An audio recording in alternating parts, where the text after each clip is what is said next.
Hello student, good morning. जैसा कि आपको पता है कि कल 21 मार्च 2025 को कक्षा 10वीं विज्ञान का पेपर है। तो आपके कक्षा 10वीं विज्ञान के पेपर के लिए मैं आपको विज्ञान का जो अध्याय 8 है,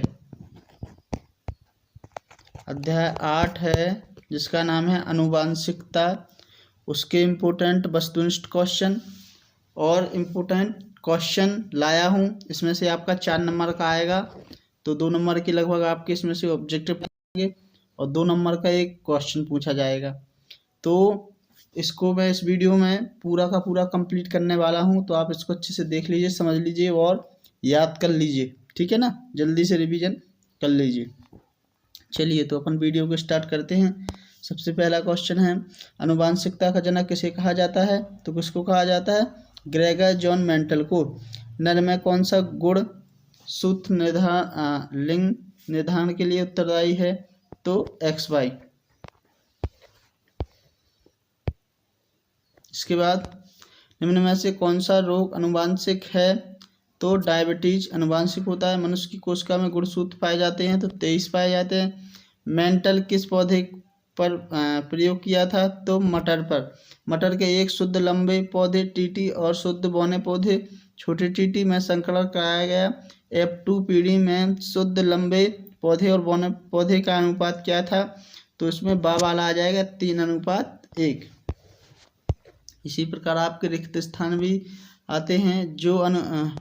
जो लक्षण पीढ़ी दर पीढ़ी संचरित होते हैं उनको क्या बोलते हैं? अनुवांशिक लक्षण बोलते हैं। जीन एक अनुवांशिक इकाई है। अनुवांशिक पदार्थ का विनिमय के दौरान होता है, तो अर्धसूत्री विभाजन या क्रॉसिंग ओवर के दौरान होता है। मेंटल ने अनुवांशिकता के नियमों का प्रतिपादन किया। सभी जीवों का शरीर कोशिकाओं का बना होता है। मानव में शिशु के लिंग का निर्धारण XY या 23वें जोड़े द्वारा होता है। अनुवांशिकी का प्रतिपादन किसने किया? तो ग्रेगर जॉन मेंटल।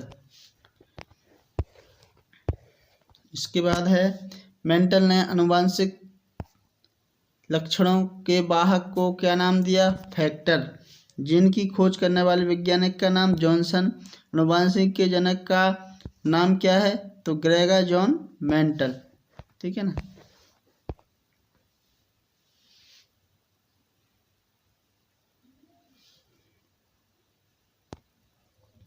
सही जोड़ी मेंडल में आएगा आपका डी अनुवांशिकता। वॉटसन एवं क्रिक में आएगा क्या? C DNA। सटन का आएगा B, जीन की संरचना उन्होंने बनाई थी।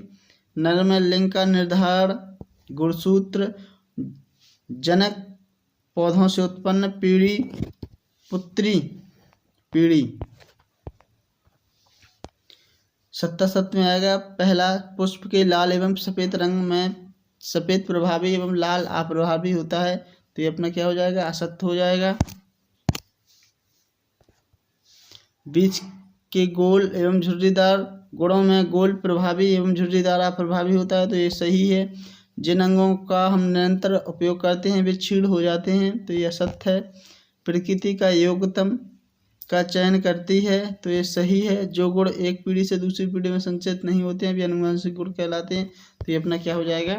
असत्य हो जाएगा। इसी प्रकार इसमें 2 नंबर के क्वेश्चन आने वाले हैं। अनुवांशिक लक्षण किन्हें कहते हैं? तो जीवधारियों में पीढ़ी दर पीढ़ी विभिन्न लक्षणों का संचरण अनुवांशिकता कहलाता है तथा ये लक्षण अनुवांशिक लक्षण कहलाते हैं। अनुवांशिकी से आप क्या समझते हैं?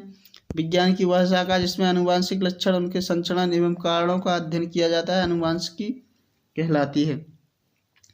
विभिन्नताएं या जैव विविधताएं क्या होती हैं? विभिन्नताएं एक ही जनक की संतानों में सामान्यता होते हुए भी एक दूसरे से भिन्न, यही विभिन्नता अथवा जैव विविधता कहलाती है। प्रभावी लक्षण किन्हें कहते हैं?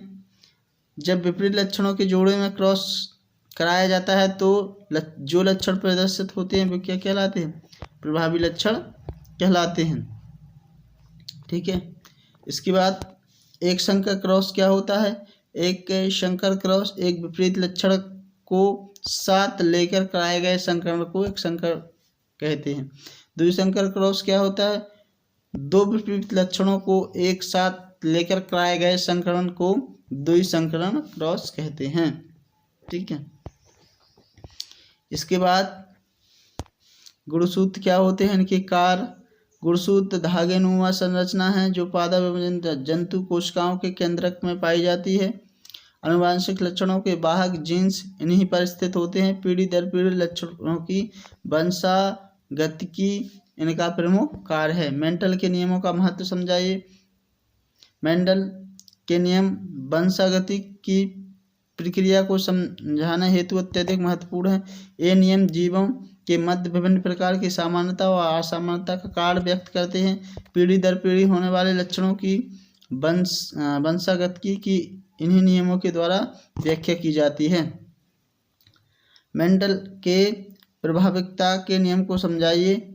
प्रभाविकता का नियम, इस नियम के अनुसार जब विपरीत लक्षण वाले किसी जोड़े में आपस में क्रॉस कराया जाता है तो पहली पीढ़ी में केवल प्रभावी गुण या लक्षण दिखाई देते हैं।